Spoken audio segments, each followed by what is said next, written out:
Iya, Bro. Soalnya link kita izinkan host belum dikasih, nanti kita share. Iya, ini kita udah sampai sini. Ya nggak apa-apa, Prof. Udah, oke, nggak apa-apa. Cuma hostnya belum kasih izin. Tadi Hostnya Pak udah. Riki, bukan saya. Hostnya Pak Riki, kita sama Pak Riki aja. Baik, Prof. Baik.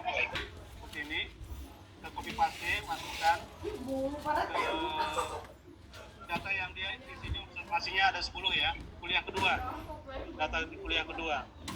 Kita masukkan ke views di sini. Nah, udah masuk datanya. Ini X1, X2 seperti ini.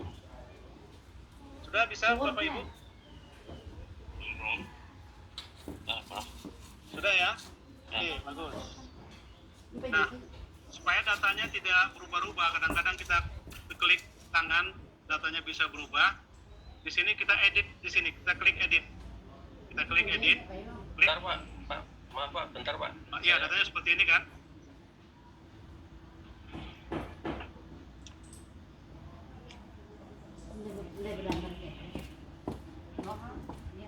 Sudah sampai seperti ini?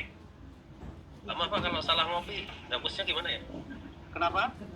Nah, saya salah ngopi, menghapusnya gimana? Menghapusnya salah copy timpal aja, nggak apa-apa, nanti mungkin bisa. Coba ditimpal aja.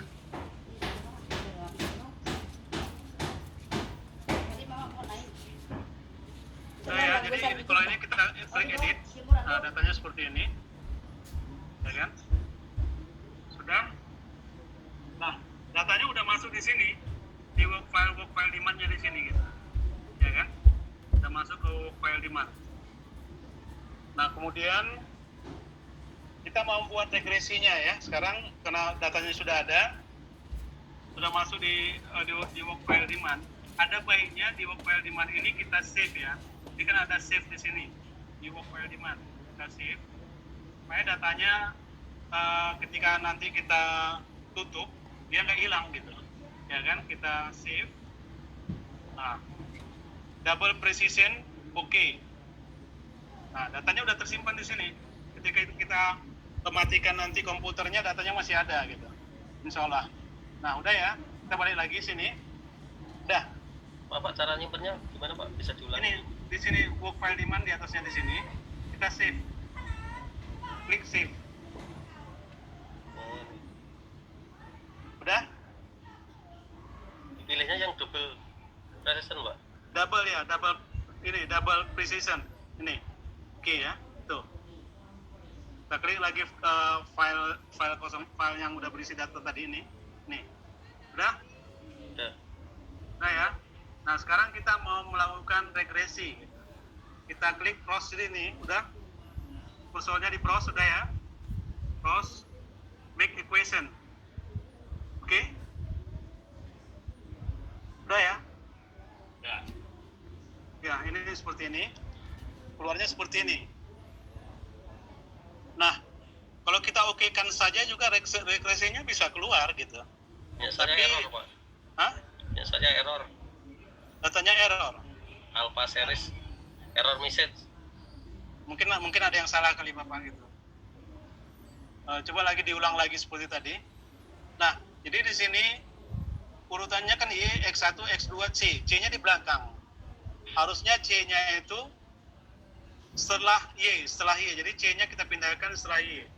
Sebelum X di sini. Oke, kita pindahkan setelah Y sebelum X.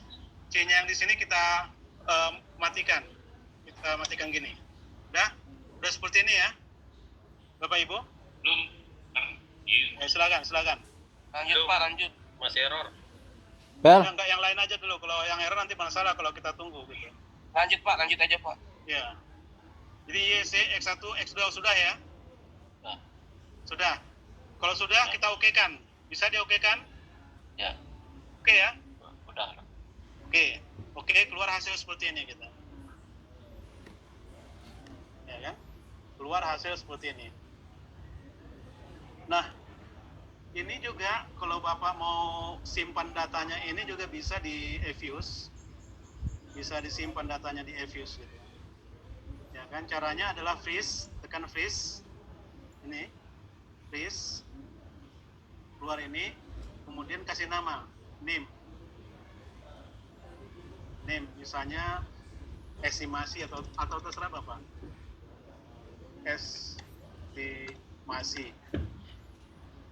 Estimasi ya. Kemudian klik OK, nanti dia masuk ke bulk file demand. Nah, di sini dia masuk ke sini. Nanti kapan-kapan Bapak mau lihat hasil regresinya ada di situ. Ya kan? Ini bisa kita tutup aja, klik yang kali merah ini gitu. Karena ini nggak bisa diapa-apain ini hal. Nggak bisa diapa-apain, ini kita matikan aja dia. Klik warna merah di sini. Dia masih ada di sini yang aslinya gitu. Itu tadi kan kopinya aja. Ya kan? Sudah. Nah, jadi kita sudah dapatkan hasil estimasinya, hasil regresinya. Ya kan? Nah, kemudian kita mau uji normalitas dulu pertama kan? Sampai sini udah ya, udah kebuka semua ya. Udah apa? Ya. Kita masukkan ke view, kemudian kita masuk pada residual diagnostic test. Gitu. Residual diagnostic test, pilih normalitas seperti ini.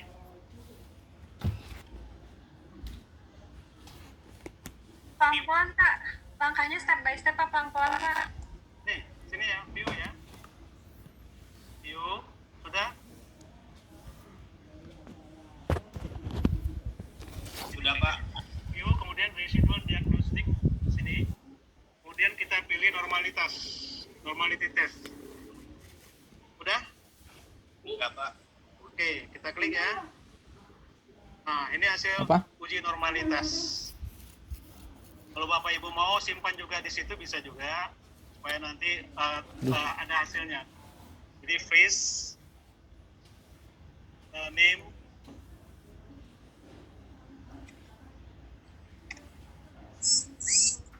normal gitu aja ya, normal gitu. Maksudnya ini udah normalitas, maksudnya uji normalitas. Klik, nah ada sini uji normalitasnya di sini, ya kan? Kalau ini dia ada dua ya. Ini kita matikan saja yang warna merah ini karena di bawahnya itu masih ada. Nah, udah. Ini ya. Udah ya. Nah, ini kalau kita mau mengembalikan lagi ke persamaan, ini kan dia normalitas, bisa saja dibuat seperti ini. View estimation output gitu. Estimation output. Dia akan kembali ke persamaan semula gitu. Nah, uji normalitas sudah, kemudian kita mau melakukan uji autokorelasi. Bisa? Lanjut ya? Bisa? Lanjut. Ya. Oke. Tetap residual diagnostic. Uji autokorelasi atau serial correlation ya. Jadi kita pilih serial correlation LM test di sini. Udah, kita klik ya. Oke. Hasilnya leg twin kedua, oke kan saja. Oke kan? Hasilnya seperti ini. Nah, ini juga mau disimpan di book file demand juga boleh, freeze. Kemudian name misalnya share aja. Share atau auto terserah.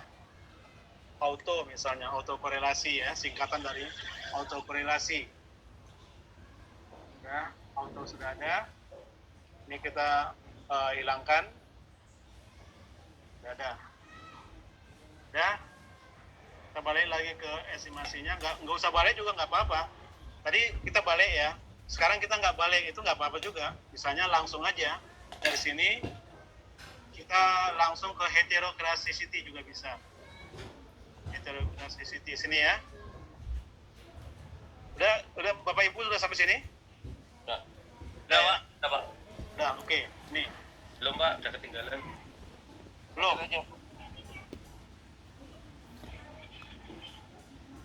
Belum Bapak? Ya. Lanjut Pak, lanjut. Lanjut ya. Lanjut Pak, saya udah ketinggalan Pak. Udah nggak bisa Ya, ngikutin. ketinggalan ya. Jadi view langsung aja ke sini, nggak usah pakai dibalikin ke persamaannya juga nggak apa-apa.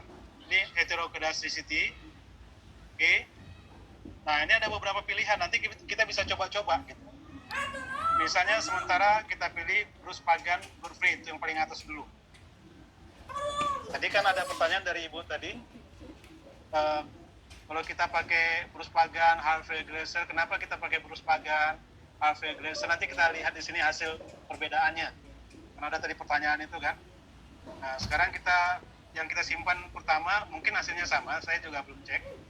Kita simpan dulu yang Bruce Pagannya aja, yang lain untuk percobaan aja.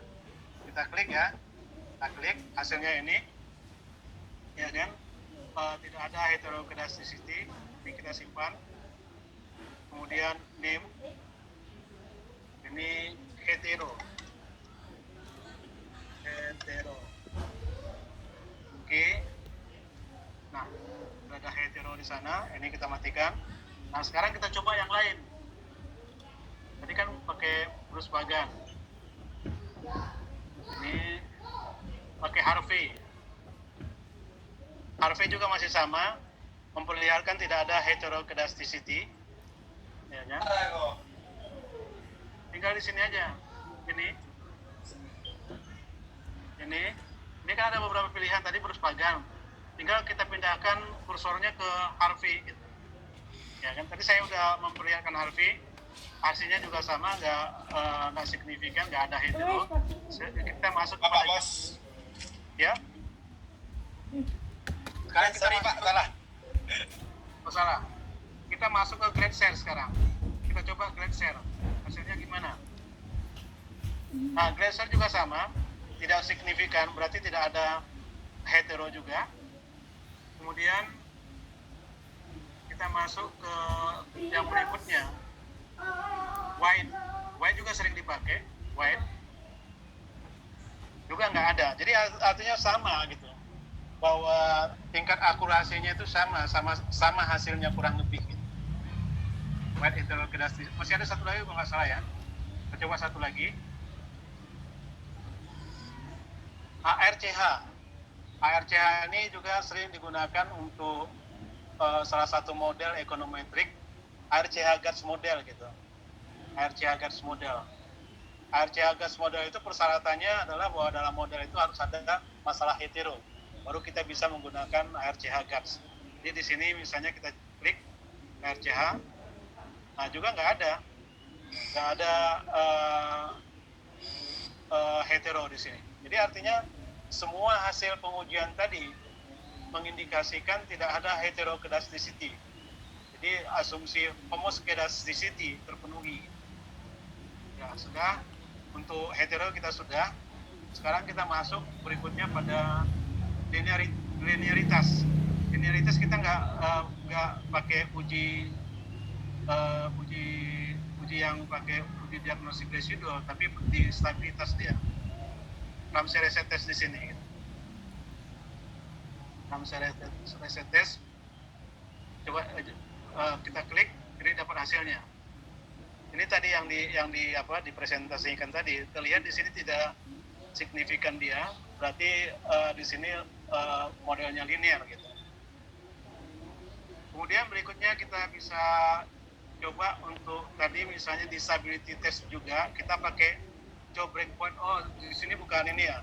Kita nggak bisa pakai job breakpoint di sini karena ini bukan time series, ya kan?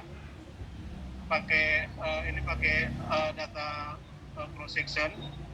Maka di sini kita bisa pakai recursive estimate aja. Recursive estimate, ya kan? Jadi sekali lagi kita mau lakukan uji stabilitas pakai recursive estimate, caranya view stability test. Kita masuk pada recursive estimate. Ini untuk OLS only gitu. Ini kita cek misalnya kita pakai kusum test. Ini. Nah, ini dia berada pada garis yang merah ini, pada signifikansi 5%, ya kan? Oleh sebab itu di sini modelnya ini stabil dia. Stabil. Kemudian kita masukkan lagi yang kusum of square test. Kita coba yang kusum of square test. Ya, modelnya juga stabil, memperlihatkan stabil. Jadi modelnya stabil ya. Modelnya stabil.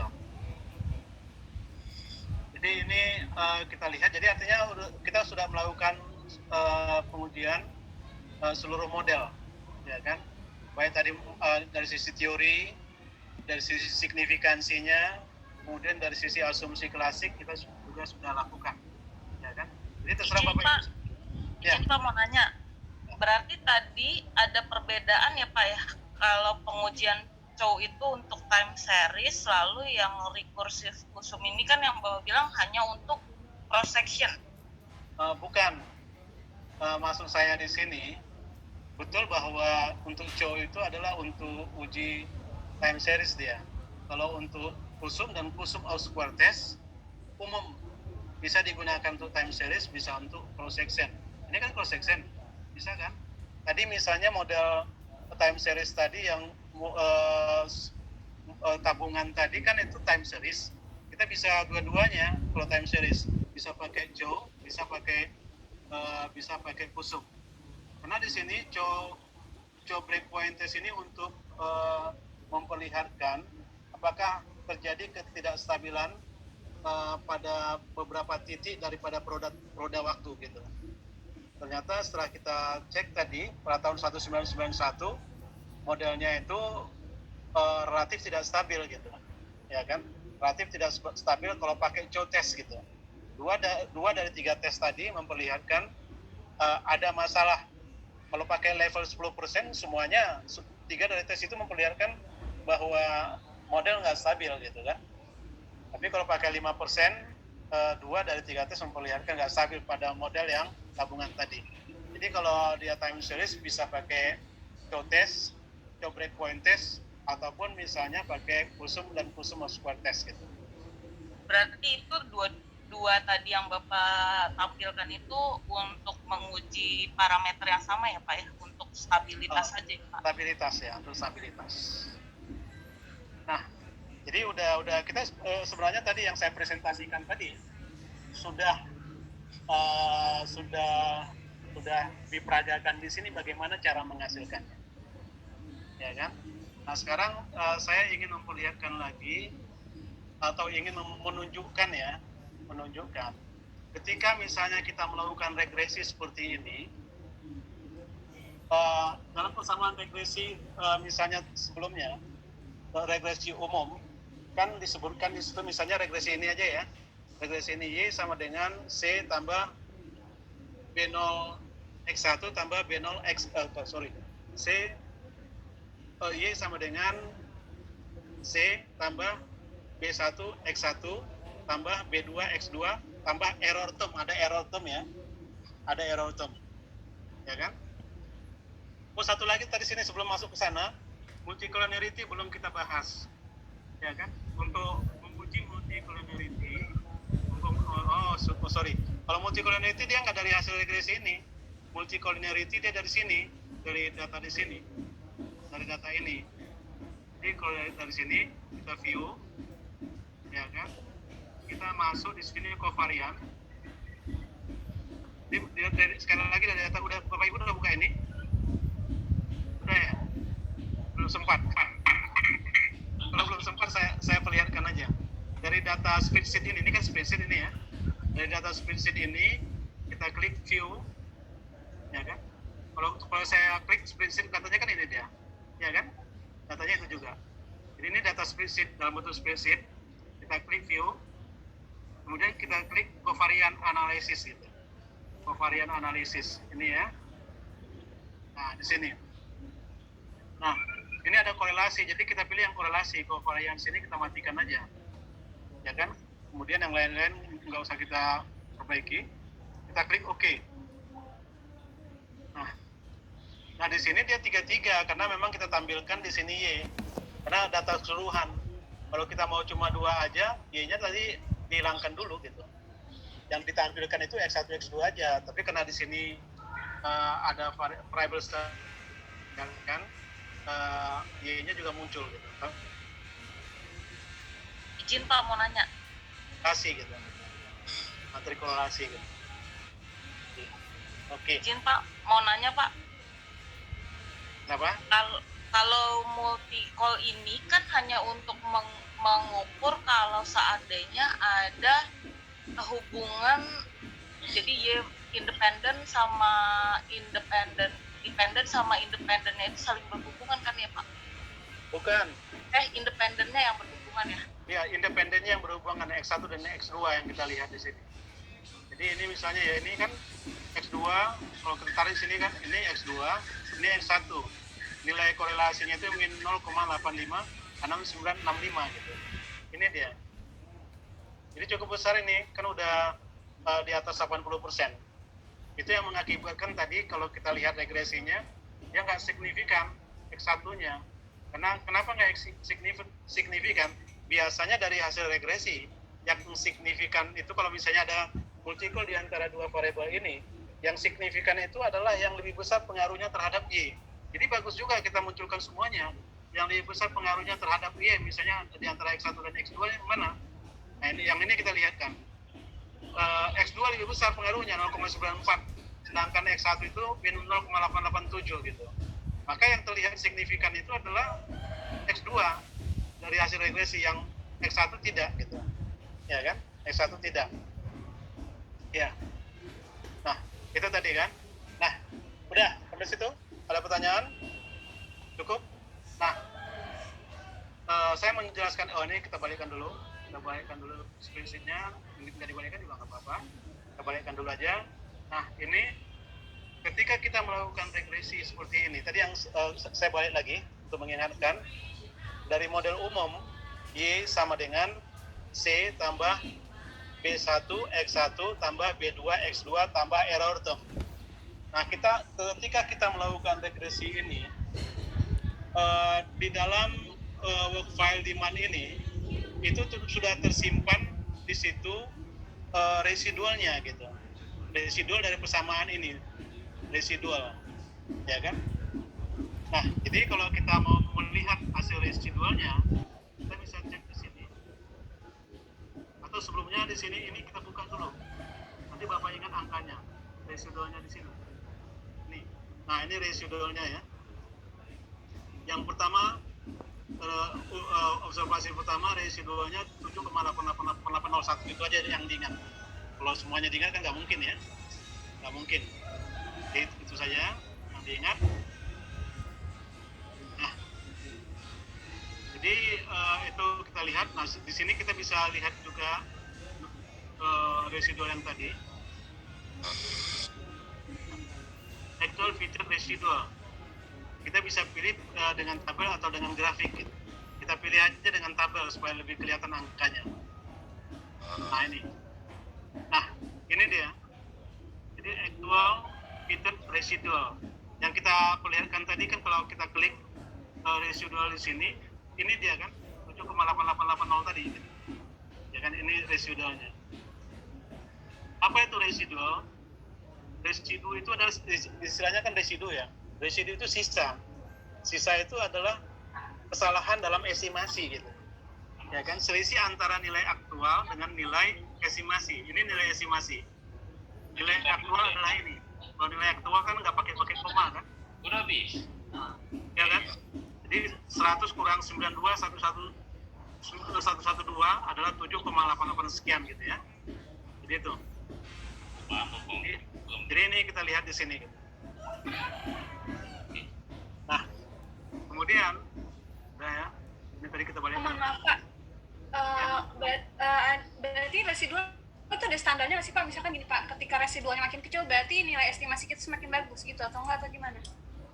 Kalau residualnya kecil, misalnya kita lihat kecil di sini kan, residual kecil itu berarti bagus dia, ya kan? Nilai aktualnya 110, nilai estimasinya 108, kan selisihnya sedikit gitu, bagus. Yang nggak bagus ini kan, ini observasi ke-7, ya kan, nilai aktual itu adalah 100, nilai estimasi dari Y-nya itu adalah 102 gitu. Ya kan, jadi selisihnya cukup besar secara rata-rata gitu, dibanding yang lain gitu. Semakin kecil residualnya semakin bagus gitu. Semakin bagus. Jadi ini kita lihat di sini. Nah, kemudian tadi satu lagi, ini sudah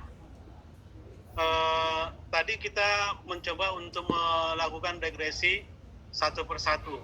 Ini tinggal kita utamakan dulu X1 karena tadi X1 kan nggak signifikan kalau digabung. Kita buang X2. Ini aja misalnya kan Y, C, X1. Kita klik. Nah, ini tadi yang kita perlihatkan. Ternyata X1 itu signifikan, tapi ketika dia digabung nggak signifikan gitu. Ya kan? Nggak signifikan. Jadi ini bisa kita gunakan untuk analisa, tambahan analisa dari hasil regresi kita.